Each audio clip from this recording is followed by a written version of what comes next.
FC라는 축구팀에서 최고의 실력을 발휘하고 있는 우리나라 선수가 있습니다. 혹시 누군지 아십니까?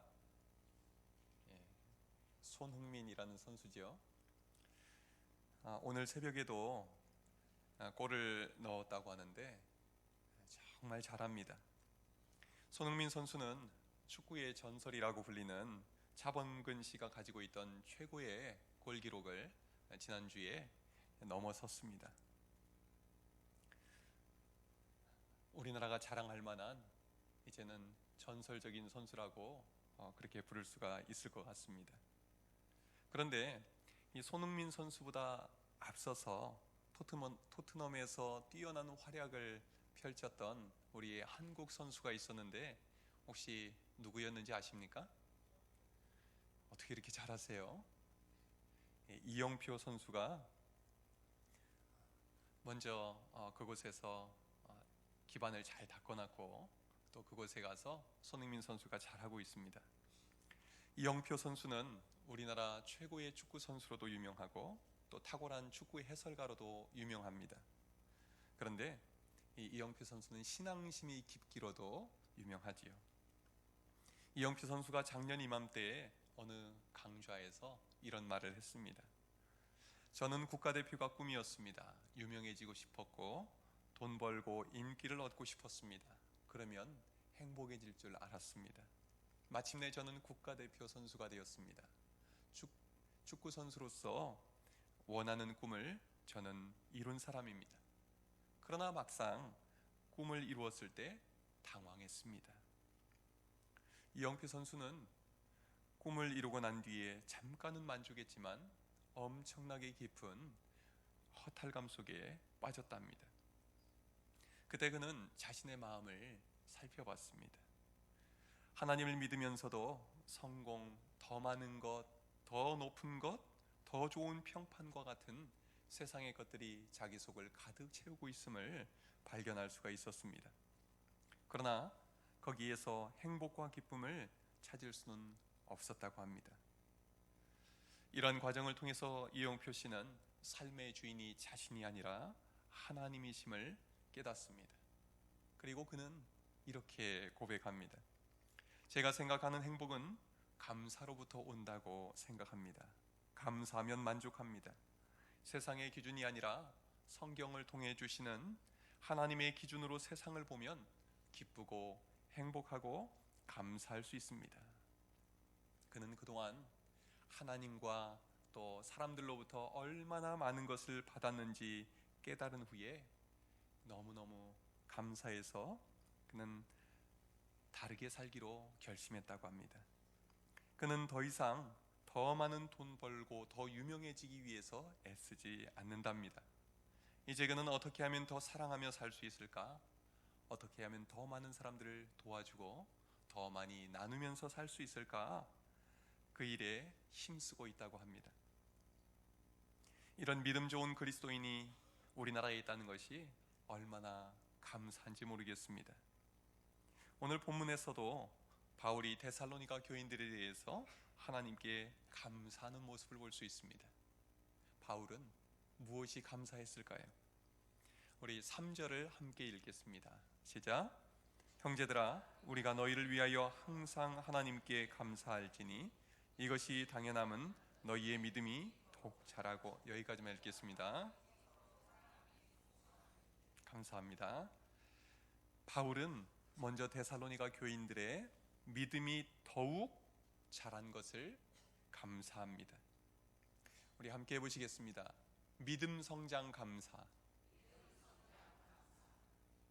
바울이 데살로니가 교인들에 대해서 가장 먼저 감사하고 항상 감사하는 내용은 그들의 믿음이 더욱 자라가고 있었기 때문입니다. 믿음이 더욱 자란다는 말의 의미는 무엇입니까? 더욱 자란다는 말의 헬라어 의미는 훌쩍 자란다, 쑥쑥 자란다, 그런 뜻입니다. 예상한 것보다도 더 빨리 자라고 더 많이 자란다는 말입니다. 어른들은 작년에 입었던 옷 올해 입어도 됩니다. 올해 입었던 옷 내년에도 입을 수가 있지요. 몸이 더 이상 자라지 않기 때문입니다. 그런데 아이들은 어떨까요? 하루가 다르게 자랍니다.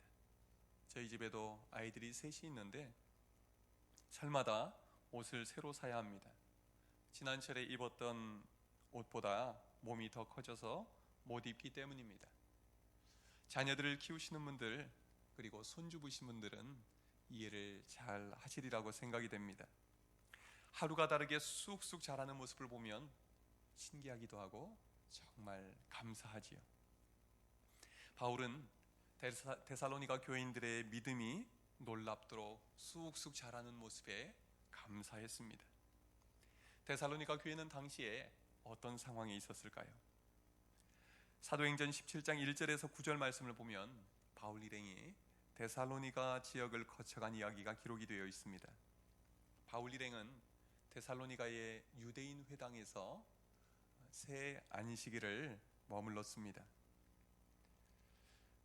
즉 3주간 머물면서 복음을 전했다는 이야기입니다. 유대인들이 가지고 있는 구약 성경을 읽고 그 뜻을 풀어주었습니다. 바울은 유대인들에게 구약에 약속된 메시아, 즉 그리스도가 고난을 당하고 죽은 자 가운데에서 다시 살아나야 할 것을 증언했습니다. 그리고 그분이 바로 예수 그리스도라고 가르쳐 주었습니다. 이 말을 듣고 경건한 헬라인의 큰 무리와 적지 않은 귀부인들이 이 바울을 따르게 되었습니다. 이 모습을 보고 유대인들이 시기합니다. 그래서 거리에 있는 불량배들을 동원해서 소동을 피웁니다. 그들은 바울 일행이 머물고 있던 야손의 집에 침입해서 끌어내고자 했습니다. 그러나 아무리 찾아도 찾을 수 없게 되자 야손과 몇 사람을 끌고 그 도시의 치안 담당자를 찾아가서 고발합니다. 천하를 어지럽게 하는 자들이 여기에도 나타났습니다. 그런데 야손이 그들을 맞아들였습니다. 그들은 다 로마 황제의 명을 거역하고 예수라는 다른 왕을 따르겠다고 하는 자들입니다. 지금 반역을 일으키고 있다는 말을 한 것이죠. 이렇게 억지 주장을 펼치면서 하도 소동을 피우니까 그냥 풀어줄 수가 없어서 관리들은 야손과 그 나머지 사람들에게서 보석금을 받고 풀어주었습니다. 분위기가 이 정도로 험악하게 되자 데살로니가에서 예수님을 믿게 된 사람들은 바울 일행을 밤중에 인근에 있는 베레아로 보내줍니다. 이렇게 해서 바울 일행은 한 달도 못 되는 짧은 기간 동안만 데살로니가에서 복음을 전하고 떠나야만 했습니다. 그리고 남아있는 데살로니가의 그리스도인들이 데살로니가 교회를 이루게 됩니다. 이런 상황이다 보니 바울은 데살로니가 교인들을 생각하면 얼마나 안타까웠겠습니까? 충분한 시간을 머물면서 복음을 가르쳐주고 신앙훈련을 잘 시켜서 믿음이 든든한 교회로 세웠어야 했는데 시간이 너무나 부족해서 많이 아쉬웠을 것입니다. 그런데 데살로니가에서 떠나온 뒤 얼마 지나지 않아서 정말 놀랍고도 신기한 소식이 들려왔습니다. 오늘 본문인 데살로니가 후서보다 먼저 띄운 데살로니가 전서 1장의 내용을 보면 이렇게 바울이 말합니다. 우리는 하나님 우리 아버지 앞에서 여러분의 믿음의 행위와 사랑의 수고와 우리 주 예수 그리스도께 둔 소망을 굳게 지키는 인내를 언제나 기억하고 있습니다. 여러분들은 많은 환난을 당하면서도 성령께서 주시는 기쁨으로 말씀을 받아들여서 우리와 주님을 본받는 자가 되었습니다. 그리하여 여러분은 마게도냐와 아가야에 있는 모든 성도들에게 모범이 되었습니다. 이제 하나님을 향한 여러분의 믿음에 대한 소문이 각처에 두루 퍼져서 칭찬이 자자합니다. 그리고 또 얼마 뒤에 보낸 오늘 본문의 내용에서는 바울이 데살로니가 교인들의 믿음이 놀라울 정도로 잘 자라고 있는 것에 대해서 항상 감사한다고 고백을 합니다. 이게 어떻게 된 일일까요? 바울은 잠시 머물면서 복음의 씨앗을 뿌리고 떠났을 뿐인데 누가 데살로니가 교인들의 믿음을 잘 자라게 해준 것일까요? 고린도전서 3장에 그 답이 있습니다. 바울은 이렇게 말합니다. 그런즉 아볼로는 무엇이며 바울은 무엇이냐? 그들은 주께서 각각 주신 대로 너희로 하여금 믿게 한 사역자들이니라. 나는 심었고 아볼로는 물을 주었으되 오직 하나님께서 자라나게 하셨으니 그런즉 심는 이나 물 주는 이는 아무것도 아니로되 오직 자라게 하시는 이는 하나님뿐이시니라. 씨 뿌린 나는 아무것도 아니고 오직 자라게 하시는 분은 하나님이시다. 바울은 자신의 역할을 분명히 알고 있었습니다. 씨 뿌리고 떠났을 뿐입니다. 그 일 외에 아무것도 한 일이 없었습니다. 그런데 그들의 믿음이 잘 자라서 좋은 본보기로 칭찬을 받게 만드신 분은 하나님이셨던 것입니다. 하나님만이 교회를 책임지시고 자라게 하시는 분이십니다. 이번 호박죽 나눔 행사 때 지난 목요일에 있었는데요, 재미있는 간증을 하나 들었습니다. 우리 교회 장로님, 권사님 가정에서 이번 추수감사절에 호박을 헌물하려고 봄에 호박씨를 여러 군데에 심었다고 합니다. 어느 정도 시간이 지나서 꽃도 많이 피고 열매도 많이 달려 있을 것을 기대하면서 밭에 가서 확인을 했는데 영 신통치 않더랍니다. 그래서 올해 호박 농사는 망쳤나 보다 생각을 하고 그 다음부터는 관심도 두지 않았답니다. 그런데 이제 가을이 돼서 추수감사절이 또 앞으로 다가오니까 혹시나 해서 호박 심었던 자리를 들여다보니 커다란 호박이 여러 덩이가 잘 여물어 있더랍니다. 얼마나 신기하고 감사하던지 이런 고백이 절로 나오더랍니다. 하나님, 저는 호박씨 심은 것 말고는 아무것도 한 일이 없습니다. 이 호박은 하나님이 키우신 겁니다. 하나님의 솜씨가 정말 놀랍습니다. 그래서 커다란 호박을 여러 덩이를 수확을 해서 추수감사주일 앞두고 교회에 갖다 놓으셨다는 겁니다. 여러분, 정말 놀라운 일이지요? 하나님이 하신 것입니다. 가뭄에도 태풍에도 하나님이 키우시고 지키시고 보호하셨던 것입니다. 우리 덕춘교회는 어떻습니까? 52주년이 넘는 세월 동안 누가 우리 교회를 자라게 하시고 이때까지 지켜주신 것일까요? 목회자입니까? 아닙니다. 그렇다면 여러분들입니까? 아닙니다. 오직 덕춘교회의 주인이신 하나님께서 우리 교회를 자라게 하시고 지켜주시고 책임져 주셔서 오늘 이 자리까지 오게 하신 줄로 믿습니다. 우리 자신은 어떻습니까? 우리는 어떻게 하나님을 믿게 된 것일까요? 하나님의 은혜 덕분입니다. 우리의 믿음이 어떻게 이만큼 자랐을까요? 오직 하나님이 자라게 하셨습니다. 지난 세월 속에서 수많은 시험과 유혹과 고난 속에서 우리는 어떻게 믿음을 오늘까지 지킬 수 있었습니까? 하나님이 지켜주셨기 때문입니다. 할렐루야. 그 어떤 감사거리보다 오늘까지 우리 자신과 우리 교회의 믿음을 자라게 하시고 지켜주신 하나님께 감사할 수 있기를 바랍니다. 두 번째로 바울은 하나님께 무엇을 감사합니까? 서로 사랑함이 풍성함을 감사합니다. 함께 해보시겠습니다. 사랑이 풍성함 감사. 3절을 다시 한번 끝까지 읽겠습니다. 시작. 형제들아, 우리가 너희를 위하여 항상 하나님께 감사할지니 이것이 당연함은 너희의 믿음이 더욱 자라고 너희가 다 각기 서로 사랑함이 풍성함이니. 아멘. 바울은 하나님께서 데살로니가 교인들의 믿음이 잘 자라게 하신 것을 감사했습니다. 나아가서 그 믿음이 개인적인 신앙에 머문 것이 아니라 교인들 간에 서로 사랑함의 열매로 풍성하게 맺혀진 것을 감사했습니다. 데살로니가 교인들은 마음으로만 믿고 말로만 믿은 것이 아니었습니다. 자신들의 믿음을 풍성한 열매로 보여줬습니다.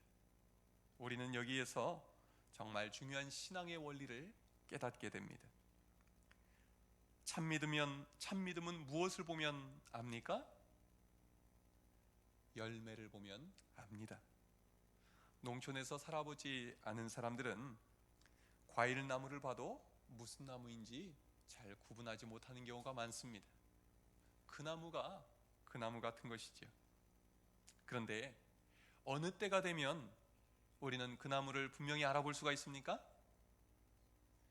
열매가 무르익고 나면 잘 알 수가 있습니다. 여러분, 사과가 가득 열려 있으면 무슨 나무입니까? 배가 열려 있으면요, 감이 가득 열려 있으면요, 어떻게 합니까? 열매를 보면 우리는 분명히 아는 것입니다. 그러면 좋은 나무는 어떤 열매를 맺을까요? 쉽지요? 예수님도 말씀하셨습니다. 그들의 열매로 그들을 알지니 좋은 나무가 나쁜 열매를 맺을 수 없고 못된 나무가 아름다운 열매를 맺을 수 없느니라. 아름다운 열매를 맺지 아니하는 나무마다 찍혀 불에 던져지느니라. 이러므로 그들의 열매로 그들을 알리라. 열매로 알아본다는 것입니다. 그렇다면 우리 그리스도인들은 어떤 열매를 맺어야 할까요? 예수님이 맺으신 열매를 맺어야 합니다. 예수님은 어떤 열매를 맺으셨습니까? 사랑의 열매를 가득 맺으셨습니다. 예수님은 자신이 말씀하신 대로 하나님 사랑, 이웃 사랑의 열매를 맺으셨습니다. 예수님이 맺으신 가장 귀한 열매는 사형드린 십자가 위에서 맺으신 사랑의 열매, 생명의 열매였습니다. 그리고 예수님은 사흘 뒤에 부활의 첫 열매가 되셨습니다. 예수님은 제자들에게 말씀하셨습니다. 자기 십자가 지고 나를 따르라. 무슨 의미일까요? 예수님처럼 사랑의 열매를 맺으며 살아가라 하는 말씀입니다. 하나님을 사랑하고 서로 사랑하면서 풍성한 사랑의 열매를 맺으라 하신 것입니다. 요한복음 15장 포도나무 비유에서 예수님은 이렇게 말씀하십니다. 너희가 열매를 많이 맺으면 내 아버지께서 영광을 받으실 것이요 너희는 내 제자가 되리라. 우리가 주님의 제자인지 아닌지는 우리가 맺은 열매를 보면 안다는 것입니다. 주후 140년경 이야기입니다. 그러니까 예수님이 십자가에 달려 죽으시고 부활하신 후에 약 100여 년이 지난 뒤의 이야기입니다. 아테네에 아리스티데스라는 철학자가 있었는데 로마 황제 안토니우스 피우스에게 이런 편지를 띄웁니다. 황제여, 진리를 발견한 자는 다름 아닌 그리스도인들입니다. 그들은 서로 사랑합니다. 그들은 과부를 경시하지 않으며 학대하는 자들에게서 고아를 구해냅니다. 모든 이가 자신의 소유를 아무것도 가지지 않은 이에게 아낌없이 나누어줍니다. 그들이 형제라고 부르는 것은 혈연에 따른 것이 아닙니다. 그들은 하나님 안에 한 성령 안에 모두가 그들의 형제라고 합니다. 만일 가난한 사람이 이 세상을 떠날 때가 된다면 그들은 할 수 있는 최선을 다해 그의 장례를 치러줍니다. 그들 중 가난한 이가 궁핍에 처했음에도 누구도 그를 위해 내어줄 것이 없다면 그들은 가난한 이를 위해 2, 3일씩 금식을 합니다. 이런 방식으로 그들은 가난한 이들에게 필요한 음식을 제공합니다. 그럼에도 그들은 사람들에게 자신의 선행을 큰 소리로 알리지 않습니다. 오히려 누구도 그 사실을 알아채지 못하도록 감춥니다. 마치 발견한 보석을 감추듯이 선행을 숨기는 것입니다. 우리 믿음의 선배들은 자신의 믿음을 서로 사랑이라는 풍성한 열매를 맺어서 보여주었습니다. 이 열매를 보고 기독교를 거부하던 사람들도 감동해서 예수님을 믿게 되었습니다. 결국 로마 제국은 기독교인들의 사랑에 녹아져서 기독교 국가로 바뀌게 됩니다. 예수 그리스도의 사랑이, 기독교인들을 통해서 맺어진 예수 그리스도의 사랑이 로마 제국을 정복하게 된 것입니다. 그런데 여러분, 요즘 우리 그리스도인들은 어떤 열매를 맺고 있습니까? 한국 교회는 무슨 열매를 이 사회에 보여주고 있습니까? 주님이 맺으라고 당부하신 사랑의 열매는 맺지 못하고 교회의 성장에만 몰두하면서 우리들만의 잔치를 벌이고 있지는 않습니까? 도리어 분열하고 다투고 믿지 않는 이들에게 손가락질 당하고 있는 것이 한국의 현실은 아닙니까? 이런 때에 저는 우리 덕충교회와 덕충교인들에 대해서 하나님께 참 감사한 마음을 가지고 지난 한 주간을 지낼 수가 있었습니다. 오늘 본문에서 바울이 데살로니가 교인들에 대해서 그랬던 것처럼 말입니다. 우리는 지난 주일에 추수감사 주일로 지켰습니다. 교인들이 많은 과일과 채소 그리고 많은 호박들을 감사 헌물로 드렸습니다. 그리고 추수감사 헌금도 예년보다 넘쳤습니다. 11조 수준 이상의 감사 예물을 드린 교인들도 여러 분 계셨고, 또 모든 교인들이 하나님께 정성껏 예물을 드렸습니다.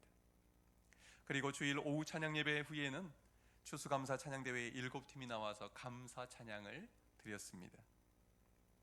그래서 이번 추수감사 주일은 감사 헌물도, 감사 헌금도, 감사 찬양도 넘치는 귀한 추수감사 주일이 되었습니다. 하나님 아버지께 감사하는 마음이 넘쳤던 것이지요. 그리고 오후 예배가 끝난 뒤에 여러분들이 헌물하신 과일과 채소를 우리 동네에 있는 복지시설에 전달했습니다. 부모 없는 아이들을 돌보고 있는 해오름 둥지, 남편의 폭력을 못 견뎌서 피해 사는 여성쉼터와 다문화 여성쉼터, 이 세 곳에 전달했습니다. 그때 2주 전에 여러분들이 헌금해 주신 이웃사랑 헌금을 20만 원씩 세 곳에 각각 함께 전했습니다. 적지만 추워지는 날씨에 이곳 식구들 따뜻하게 보내시는데 보태시면 좋겠습니다. 그렇게 말씀드렸습니다. 그리고 집에 돌아왔는데 여성쉼터 원장님으로부터 이런 문자가 왔습니다. 목사님, 너무 감사합니다. 그 어떤 교회보다 이웃을 섬기는 모습에 탄성이 나옵니다. 넘치는 따뜻한 사랑에 감사드립니다. 또 다문화 여성쉼터 원장님은 이런 문자를 주셨습니다. 목사님, 우리 여성들과 선생님들이 모두 고맙다고 말하네요. 받은 사랑을 설명하면서 우리도 항상 작은 것이라도 나누고 베푸는 것이 축복이라고 알릴 수 있어서 감사했습니다. 신앙을 갖지 않은 우리 선생님 세 분도 감동을 받았습니다. 늘 평강과 번영의 축복이 가득하세요. 이 다문화 여성 쉼터는 외국에서 이 한국에 와서 또 가정을 이루고 자녀를 낳고 살다가 이 남편이나 시댁에서 못 견디고 나온 그런 분들이지요.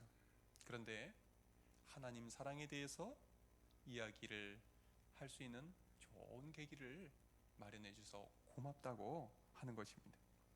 저희는 작은 것을 드렸는데 넘치도록 감사하는 그 마음이 더 고마웠습니다. 지난 목요일에는 작년에 이어서 지역 주민들에게 호박죽 나눔 행사를 했습니다.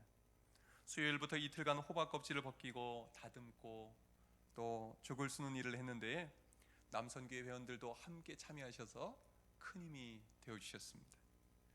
여전도 회원들이 이틀간 고생이 많으셨는데 얼마나 즐겁게 일하는지 내내 웃음소리가 들리는 겁니다. 마음이 참 좋았습니다.